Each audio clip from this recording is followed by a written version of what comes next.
Hello အားလုံးပဲမင်္ဂလာပါဒီနေ့ကဂျင်နာပေါ့နော်ဂျင်နာကိုစားမလဲဆိုတော့အုံမီလေးစားမယ်အုံမီလေးကတော့ဒီမှာ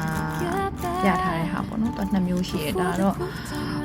ရင်းနှီးနဲ့ပြောစားလဲရတယ်နော်နုနဲ့စိတ်ပြီးတော့စားလဲရတယ်အပူပေးမပေးရတဲ့ဟာပေါ့နော်တချို့အုံမီတွေကကြတော့ရင်းနှီးနဲ့အဲ့လိုကြိုးချက်ရတဲ့အုံမီတွေလည်းရှိရပေါ့နော်ဒါကတော့ကိုကြိုက်နေတဲ့ရာတစ်ခုပေါ့အဲ့ဒါရယ်ပြီးတော့အဲ့ဒါကိုမျိုးစုံပေါ့နော်ဒီ overnight အုံမီတွေလည်းလှုပ်စားကြရဲတချို့တွေကတခုကတော့ overnight အုံမီတော့မဟုတ်ဘူးစားခဲ့နေ3နာရီလောက်အလိုပေါ့ဒီတိုင်းထည့်ပြီးတော့စိန်ထားလိုက်တာပေါ့အဲ့နေရာမှာကြိုက်တယ်လို့ထည့်လို့ရတယ်ပေါ့နော်ဒါကတော့ကိုကြိုက်နေတဲ့အမောင်နဲ့ကြိုက်နေတဲ့အရွယ်စားဟိုဗါလေနှစ်စုံသုံးစုံလောက်ထည့်လိုက်တယ်ပေါ့နော်အဲ့ဒါရယ်အုံမီကဘာဖြစ်လဲဆိုတော့ weight loss တမားတွေအတွက်အကောင်းဆုံးအာဟာရလည်းဖြစ်တယ် weight လည်းကျတယ်ပေါ့နော် chia seed ကတော့အစာရည်နဲ့ဥလန်းကြောင်းအတွက်လည်းကောင်းတယ်ပြီးတော့အစာခံတယ် weight loss လုပ်နေတဲ့လူတွေအတွက်အဆင်ပြေရပေါ့နော်သူကကြတော့တချို့ chia seed တွေကို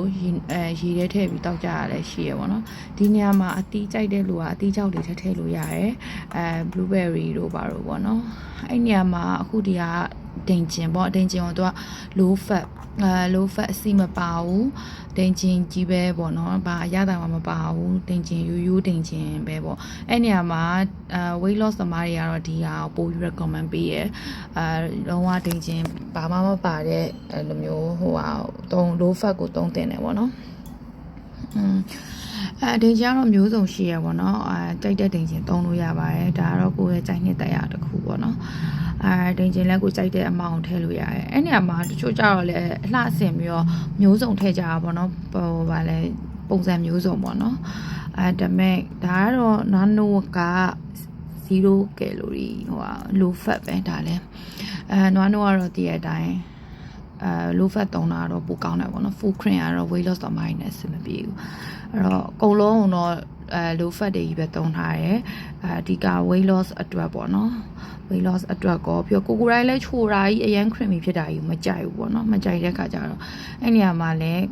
များတောက်ချင်တယ်ဆိုရင်များထည့်ပေါ့အရေးရွှဲလေးချိုးကတော့ဒီဟာ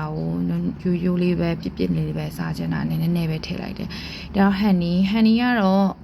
ကိုကြိုက်နေတဲ့ဟာတွေထည့်ပေါ့နော်ဟန်နီကမဖောက်ရသေးဘူးဆိုတော့အဲ့ဒါတိုင်းနေပတ်နေတာဖောက်တာအဲ့မှာဟန်နီနည်းနည်းထည့်မယ်ပေါ့နော်အဲ့နေရာမှာဟန်နီမထည့်ချင်လည်းရတယ်ကိုကတော့ဟန်နီကကြတော့ကိုခန်းအားလည်းကောင်းစေတယ်ပြီးတဲ့အခါကျတော့သူ့ရဲ့အချိုကလူနဲ့တဲ့တယ်ပေါ့နော်လူနဲ့တဲ့တယ်ဆိုတဲ့အခါကျတော့စားဖြစ်တယ်အဲ့တော့တကြားမထည့်မယ်စားပေါ့နော်ဒီဟန်နီလေးကိုထည့်လိုက်တယ်အဲ့လိုမျိုးအဲ့နေရာမှာထပ်ပြီးတော့အသီးတွေထည့်လို့ရ blueberry raspberry strawberry anything else ပေါ့နော် you ကြိုက်တဲ့ဟာကိုထည့်လို့ရတယ်ပေါ့နော်ထည့်လို့ရတယ်ထည့်ပြီးတော့ကျိုးကြောက်လေဒီအုံမီပဲဒီတိုင်းစားရတာမကြိုက်တဲ့လူတွေရှိရပေါ့နော်မကြိုက်တာထက်စားလို့မဝင်ဘူးပေါ့နော်သိရမလားအဲ့လိုမျိုးဆိုအသီးတွေထည့်စားလို့ရပါတယ်ဒီနေ့ကတော့အသီးမထည့်တော့ဒီတိုင်းလေးပဲ simple ပဲပေါ့နော် simple လေးပဲလှုပ်စားဖြစ်တယ်ဒါကတော့ dinner အတွက်ပေါ့နော်အဲ့ဒါကို2နာရီ3နာရီလောက်ရေတက်တာထဲမှာအုပ်ပြီးတော့ထည့်ထားလိုက်မယ်ပြီးရင်မွေးပြီးတော့စားလိုက်ရုံပဲအဲ့တော့ bye bye thank you for